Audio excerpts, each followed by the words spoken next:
भूख, प्यास, रोग, शोक, जन्म, मरण, भय, माया, चिंता, मोह, राग, द्वेष आदि 18 दोषों से जो रहित हैं, ऐसे जिनेंद्र भगवान को नमस्कार कर वशिष्ठ तापसी की कथा लिखी जाती है। उग्रसेन मथुरा के राजा थे। उनकी रानी का नाम रेवती था। रेवती अपने स्वामी की बड़ी प्यारी थी। यहीं एक जिनदत्त सेठ रहता था। जिनदत्त यहाँ प्रियंगुलता नाम की एक नौकरानी थी। मथुरा में यमुना किनारे पर वशिष्ठ नाम का एक तापसी रहता था। वह रोज नहा धोकर पंचाग्नि तप किया करता था। लोग उसे बड़ा भारी तपस्वी समझकर उसकी खूब सेवा भक्ति करते थे। सो ठीक ही है, असमझ लोग प्राय देखा देखी हर एक काम करने लग जाते हैं। यहाँ तक कि शहर की दासियां पानी भरने को कुएं पर जब आती तो वे भी तापस महाराज की बड़ी भक्ति से प्रदक्षिणा करती, उनके पाँव पड़ती और उनकी सेवा शुश्रूषा कर फिर वे घर जाती। प्राय सभी का यही हाल था। पर हाँ, प्रियंगुलता इससे बरी थी। उसे ये बातें बिल्कुल नहीं रुचती थी, इसलिए कि वह बचपन से ही जैनी के यहाँ काम करती रही। उसके साथ की और स्त्रियों को प्रियंगुलता का यह हठ अच्छा नहीं जान पड़ा और इसीलिए मौका पाकर वे एक दिन प्रियंगुलता को उस तापसी के पास जबरदस्ती लिवा ले गईं और इच्छा न रहते भी उन्होंने उसका सिर तापसी के पांवों पर रख दिया। अब तो प्रियंगुलता से न रहा गया। उसने तब फिर मुझे एक धीवर भोई के ही क्यों न हाथ जोड़ना चाहिए, इससे तो वह बहुत अच्छा है। एक दासी के द्वारा अपनी निंदा सुनकर तापस जी को बड़ा गुस्सा आया। वे उन दासियों पर भी बहुत बिगड़े जिन्होंने जबरदस्ती प्रियंगुलता को उनके पांवों पर पटका था। दासियां तो तापसी जी की लाल पीली आंखें देखकर उसी समय वहां से 9-2-11 हो गईं। पर तापस महाराज को क्रोधाग्नि तब भी न बुझी। उसने उग्रसेन महाराज के पास पहुंचकर शिकायत की कि प्रभो, जिनदत्त सेठ ने मुझे धीवर बतलाकर मेरा बड़ा अपमान किया। उसे एक साधु की इस तरह बुराई करने का क्या अधिकार था? उग्रसेन को भी एक दूसरे धर्म के साधु की बुराई करना अच्छा नहीं जान पड़ा। उन्होंने जिनदत्त बुलाकर पूछा। जिनदत्त ने कहा, महाराज, यदि यह तपस्या करता है तो यह तापसी है ही, इसमें विवाद किसको है? पर मैंने तो इसे धीवर नहीं बतलाया। और सचमुच जिनदत्त ने उससे कुछ कहा भी नहीं था। जिनदत्त को इनकार करते देख तापसी घबराया। तब उसने अपनी सच्चाई बतलाने के लिए कहा, ना प्रभो, जिनदत्त दासी ने ऐसा कहा था। तापसी की बात पर महाराज को कुछ हंसी सी आ गई। उन्होंने तब प्रियंगुलता को बुलाया।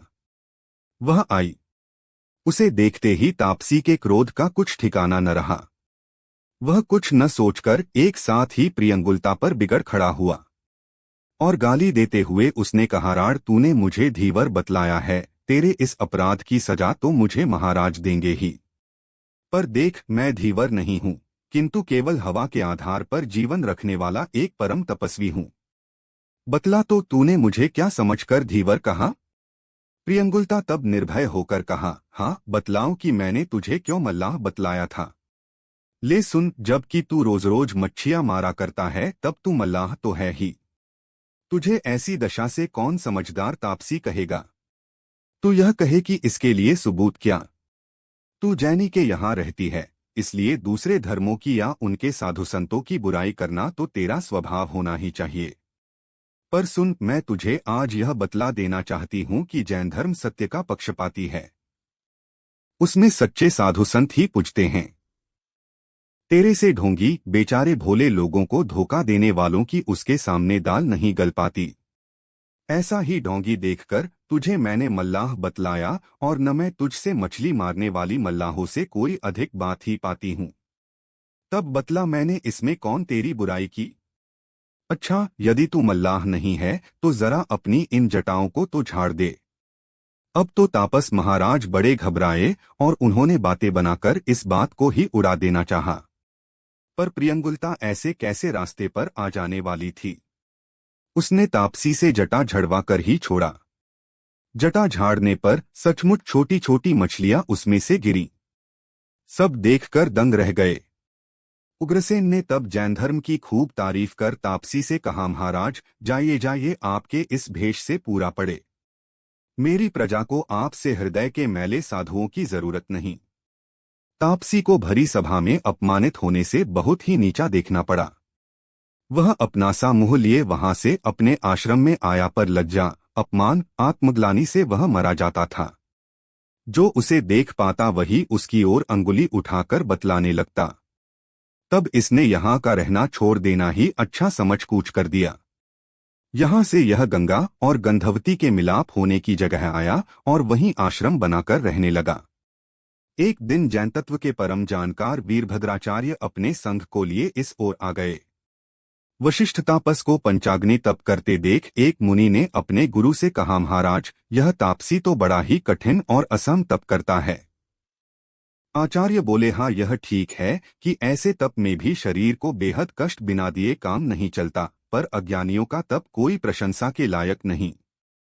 भला जिनके मन में दया नहीं, जो संसार की सब माया, ममता और आरंभ सारंभ छोड़ छोड़कर योगी हुए, और फिर वे ऐसा दयाहीन जिसमें हजारों लाखों जीव रोज रोज जलते हैं, तप करें तो इससे और अधिक दुख की बात कौन होगी। वशिष्ठ के कानों में भी यह आवाज गई। वह गुस्सा होकर आचार्य के पास आया और बोला, आपने मुझे अज्ञानी कहा, यह क्यों? मुझ में आपने क्या अज्ञानता देखी, बतलाइए।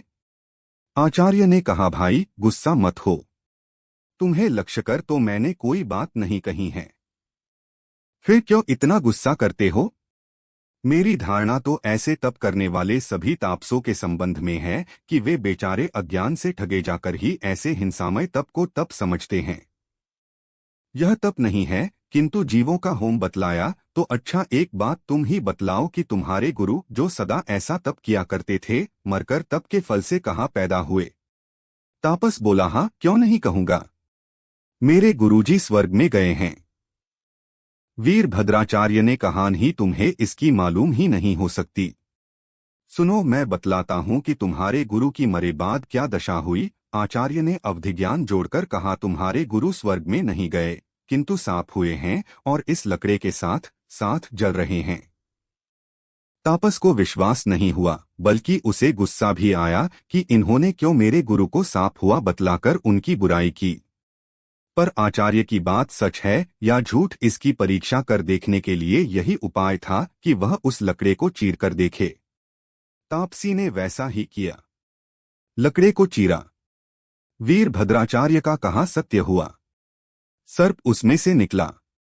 देखते ही तापस को बड़ा अचंभा हुआ, उसका सब अभियान चूर चूर हो गया।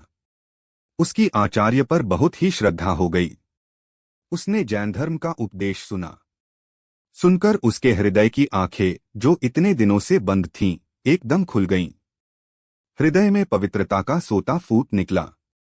बहुत दिनों का कूटकपट, मायाचार रूपी मैलापन देखते देखते न जाने कहाँ बहकर चला गया। वह उसी समय वीरभद्राचार्य से मुनि दीक्षा लेकर अब से सच्चा तापसी बन गया। यहाँ घूमते फिरते और धर्मोपदेश करते वशिष्ठ मुनि एक बार मथुरा की और फिर आए। तपस्या के लिए इन्होंने गोवर्धन पर्वत बहुत पसंद किया, वहीं ये तपस्या किया करते थे। एक बार इन्होंने महीना भर के उपवास किए। तप के प्रभाव से इन्हें कई विद्याएं सिद्ध हो गई। विद्याओं ने आकर इनसे कहा, प्रभो, हम आपकी दासियां हैं, आप हमें कोई काम बतलाइए। वशिष्ठ ने कहा, अच्छा, इस समय तो मुझे कोई काम नहीं, पर जब होगा तब मैं तुम्हें याद करूंगा, उस समय तुम उपस्थित होना, इसलिए इस समय तुम जाओ। जिन्होंने संसार की सब माया ममता छोड़ रखी है, सच पूछो तो उनके लिए ऐसी रिद्धि सिद्धि की कोई जरूरत नहीं। पर वशिष्ठ मुनि ने लोभ में पड़कर विद्याओं को अपनी आज्ञा में रहने को कह दिया, पर यह उनके पदस्थ योग्य न था। महीना भर के उपवास से वशिष्ठ मुनि पारना को शहर में आए। उग्रसेन को उनके उपवास करने की पहले ही से मालूम थी, इसलिए तभी से उन्होंने भक्ति के वश हो सारे शहर में डोंडी पिटवा दी थी कि तपस्वी वशिष्ठ मुनि को मैं ही पारना कराऊंगा, उन्हें आहार दूंगा और कोई न दे। सच है, कभी कभी मूर्खता से की हुई भक्ति भी दुख की कारण बन जाया करती है। वशिष्ठ मुनि के प्रति उग्रसेन राजा की थी तो भक्ति, पर उसमें स्वार्थ का भाग होने से उसका उल्टा परिणाम हो गया। बात यह हुई कि जब वशिष्ठ मुनि पारना के लिए आए, तब अचानक राजा का खास हाथी उन्मत्त हो गया। वह सांकल तुड़ाकर भाग खड़ा हुआ और लोगों को कष्ट देने लगा। राजा उसके पकड़वाने का अप्रबंध करने में लग गए। उन्हें मुनि के पारने की बात याद न रही, सो मुनि शहर में इधर उधर घूम-घाम कर वापस वन में लौट गए। शहर के और किसी गृहस्थ उन्हें इसलिए आहार न दिया कि राजा ने उन्हें सख्त मना कर दिया था। दूसरे दिन कर्म संयोग से शहर के किसी मोहल्ले में भयंकर आग लग गई, सो राजा इसके मारे व्याकुल हो उठे। मुनि आज भी सब शहर में तथा राजमहल में भिक्षा के लिए चक्कर लगाकर लौट गए। उन्हें कहीं आहार न मिला।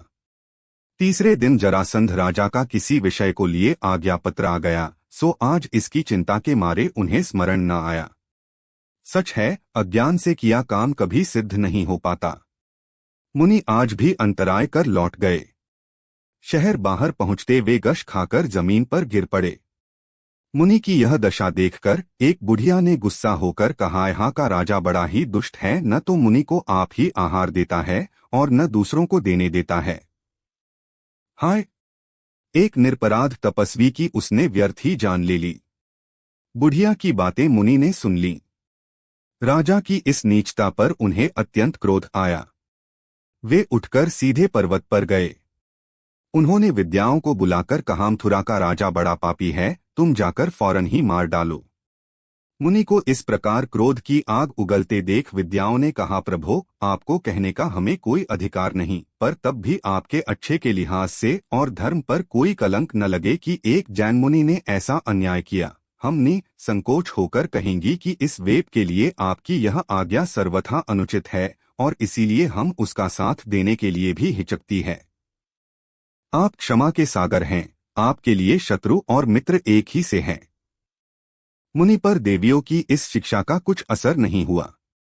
उन्होंने यह कहते हुए प्राण छोड़ दिए कि अच्छा, तुम मेरी आज्ञा का दूसरा जन्म में तो पालन करना ही।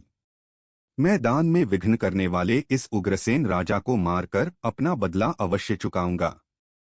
मुनि ने तपस्या नाश करने वाले निदान कोत्पका फल पर जन्म में मुझे इस प्रकार मिले, ऐसे संकल्प को करके रेवती के गर्भ में जन्म लिया।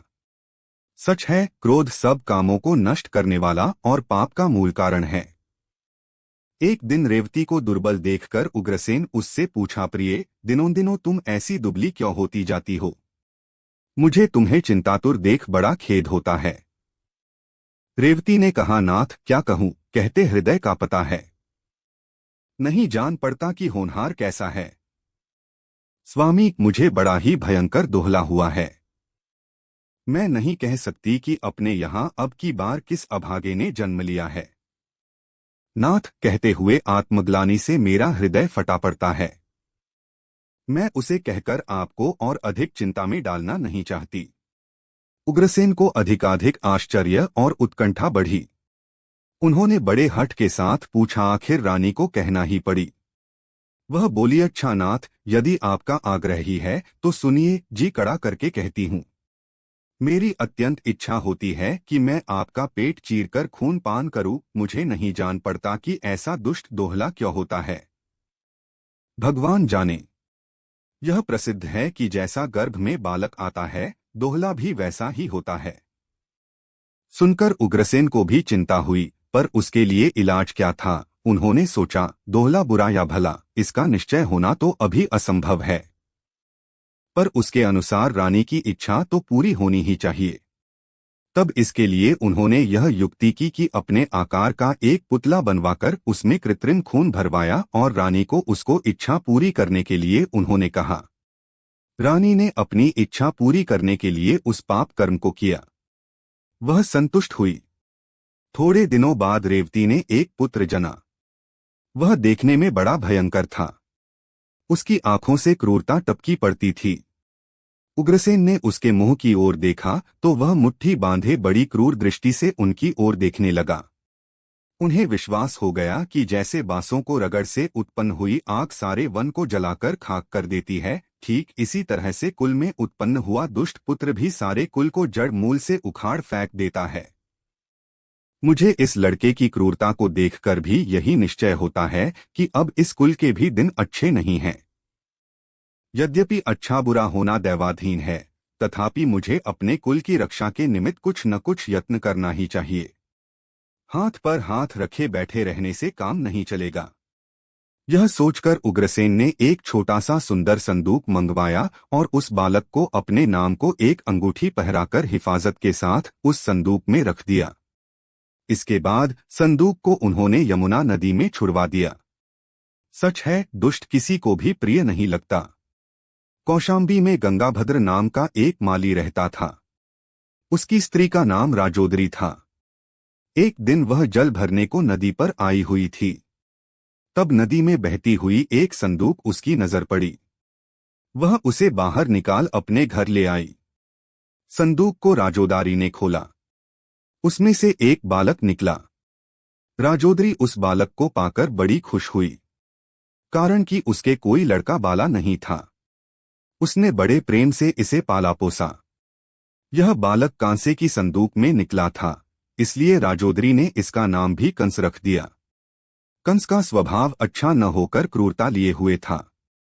यह अपने साथ के बालकों को बड़ा मारा पीटा करता और बात बात पर उन्हें तंग किया करता था। इसके अड़ोस पड़ोस के लोग बड़े ही दुखी रहा करते थे। राजोदरी के पास दिन भर में कंस की कोई 50 शिकायत आया करती थीं। उस बेचारी ने बहुत दिन तक तो उसका उत्पाद उपद्रव सहा, पर फिर उससे भी यह दिन रात का झगड़ा टंटा न सहा गया। सो उसने कंस को घर से निकाल दिया। सच है, पापी पुरुषों से किसे भी कभी सुख नहीं मिलता। कंस अब सौरीपुर पहुंचा। यहाँ यह वसुदेव का शिष्य बनकर शास्त्राभ्यास करने लगा। थोड़े दिनों में यह साधारण अच्छा लिख पढ़ गया। वसुदेव की इस पर अच्छी कृपा हो गई। इस कथा के साथ एक और कथा का संबंध है, इसलिए वह कथा यहाँ लिखी जाती है। सिंहरथ नाम का एक राजा जरासंध का शत्रु था। जरासंध ने इसे पकड़ लाने का बड़ा यत्न किया, पर किसी तरह यह इसके काबू में नहीं जाता था। तब जरासंध ने सारे शहर में डोंडी पिटवाई कि वीर शिरोमणि सिंहरथ को पकड़कर मेरे सामने ला उपस्थित करेगा, उसे मैं अपनी जीवंजसा लड़की को ब्याह दूंगा और अपने देश का कुछ हिस्सा भी दूंगा। इसके लिए वसुदेव तैयार हुआ। वह अपने बड़े भाई की आज्ञा से सब सेना को साथ लिए सिंहरथ के ऊपर जा चढ़ा। उसने जाते ही सिंहरथ की राजधानी पोदनपुर के चारों ओर घेरा डाल दिया और आप एक व्यापारी के वेश में राजधानी के भीतर घुसा। कुछ खास लोगों को धन का खूब लोभ देकर उसने उन्हें फोड़ लिया। हाथी के महावत, रथ के सारथी आदि को उसने पैसे का गुलाम बनाकर अपनी मुट्ठी में कर लिया। सिंहरथ को इसका समाचार लगते ही उसने भी उसी समय रणभेरी बजवाई और बड़ी वीरता के साथ वह लड़ने के लिए अपने शहर से बाहर हुआ। दोनों ओर से युद्ध के जुझारू बाजे बजने लगे। उनकी गंभीर आवाज अनंत आकाश को भेदती हुई स्वर्गों के द्वारों से जाकर टकराई। सुखी देवों का आसन हिल गया। अमरांगनाओं ने समझा कि हमारे यहाँ मेहमान आते हैं, तो वे उनके सत्कार के लिए हाथों में कल्पवृक्षों के फूलों की मनोहर मालाएं ले लेकर स्वर्ग के द्वार पर उनकी अगवानी के लिए आ डटीं। स्वर्गों के दरवाजे उनसे ऐसे खिल उठे मानो चंद्रमाओं की प्रदर्शनी को गई है। थोड़ी ही देर में दोनों ओर से युद्ध छिड़ गया। खूब मारकाट हुई। खून की नदी बहने लगी। मृतकों के सिर और धड़ उसमें तैरने लगे। दोनों ओर की वीर सेना ने अपने अपने स्वामी के नमक का जो खोलकर परिचय कराया। जिसे न्याय की जीत कहते हैं, वह किसी को प्राप्त न हुई। वसुदेव ने जो पोदनपुर के कुछ लोगों को अपने मुट्ठी में कर लिया था, उन स्वार्थियों विश्वासघातियों ने अंत में अपने मालिक को दगा दे दिया। सिंहरथ को उन्होंने वसुदेव के हाथ पकड़वा दिया। सिंहरथ का रथ मौके के समय बेकार हो गया। उसी समय वसुदेव ने उसे घेरकर कंस से कहा, जो कि उसके रथ का सारथी था, कंस, देखते क्या हो? उत्तर कर शत्रु को बांध लो। कंस ने गुस्से के साथ रथ से उत्तर कर सिंहरथ को बांध लिया और रथ में रखकर उसी समय वे वहां से चल दिए। सच है, अग्नि एक तो वैसे ही तपी हुई होती है और ऊपर से यदि वायु बहने लगे तब तो उसके तपने का पूछना ही क्या। सिंहरथ को बांध लाकर वसुदेव ने जरासंध के सामने उसे रख दिया। देखकर जरासंध बहुत ही प्रसन्न हुआ। अपनी प्रतिज्ञा पूरी करने के लिए उसने वसुदेव से कहा, मैं आपका बहुत ही कृतज्ञ हूँ। अब आप कृपा कर मेरी कुमारी का पाणिग्रहण कर मेरी इच्छा पूरी कीजिए। और मेरे देश के जिस प्रदेश को आप पसंद करें मैं उसे भी देने को तैयार हूं। वसुदेव ने कहा, प्रभो, आपकी इस कृपा का मैं पात्र नहीं, कारण मैंने सिंहरथ को नहीं बांधा है, इसे बांधा है मेरे प्रिय शिष्य इस कंस ने, सो आप जो कुछ देना चाहें इसे देकर अपनी प्रतिज्ञा पूरी कीजिए। जरासंध ने कंस की ओर देखकर उससे पूछा, भाई तुम्हारी जातिकुल क्या है? कंस को अपने विषय में जो बात ज्ञात थी उसने वहीं स्पष्ट बतला दी कि प्रभो, मैं तो एक मालिन का लड़का हूं। जरासंध को कंस की सुंदरता और तेजस्विता देखकर यह विश्वास नहीं हुआ कि वह सचमुच ही एक मालिन का लड़का होगा। इसका निश्चय करने के लिए जरासंध ने उसकी मां को बुलवाया। यह ठीक है कि राजा लोग प्राय बुद्धिमान और चतुर हुआ करते हैं। कंस की मां को जब यह खबर मिली कि उसे राजदरबार में बुलाया है, तब तो उसकी छाती धड़कने लग गई। वह कंस की शैतानी का हाल तो जानती ही थी, सो उसने सोचा कि जरूर कंस ने कोई बड़ा भारी गुनाह किया है और इसी से वह पकड़ा गया है। अब उसके साथ मेरी भी आफत आई। वह घबराई और पछताने लगी कि हाय, मैंने क्यों इस दुष्ट को अपने घर लाकर रखा। अब न जाने राजा मेरा क्या हाल करेगा। जो हो, बेचारी रोती झिंकती राजा के पास गई और अपने साथ उस संदूक को भी लिवा ले गई जिसमें कि कंस निकला था। इसने राजा के सामने होते ही कांपते कांपते कहा, दुहाई है महाराज की। महाराज, यह पापी मेरा लड़का नहीं है, मैं सच कहती हूं। इस संदूक में से यह निकला है। संदूक को आप लीजिए और मुझे छोड़ दीजिए, मेरा इसमें कोई अपराध नहीं। मालिन को इतनी घबराई देखकर राजा को कुछ हंसी सी आ गई। उसने कहा, नहीं, इतने डरने घबराने की कोई बात नहीं। मैंने तुम्हें कोर्ट कष्ट देने को नहीं बुलाया है। बुलाया है सिर्फ कंस की खरीखरी हकीकत जानने के लिए। इसके बाद राजा ने संदूक उठाकर खोला तो उसमें एक कंबल और एक अंगूठी निकली। अंगूठी पर खुदा हुआ नाम वांचकर राजा को कंस के संबंध में अब कोई शंका न रह गई। उसने उसे एक अच्छे राजकुल में जन्मा समझ उसके साथ अपनी जीवंजसा कुमारी का ब्याह बड़े ठाटबाट से कर दिया। जरासंध ने उसे अपने राज का कुछ हिस्सा भी दिया। कंस अब राजा हो गया। आराधना कथा कोश से 44वीं वशिष्ठ तापसी की कथा भाग 1 पूर्ण हुई। बाकी कथा अगली वीडियो में पूर्ण होगी। जिनवाणी माता की जय।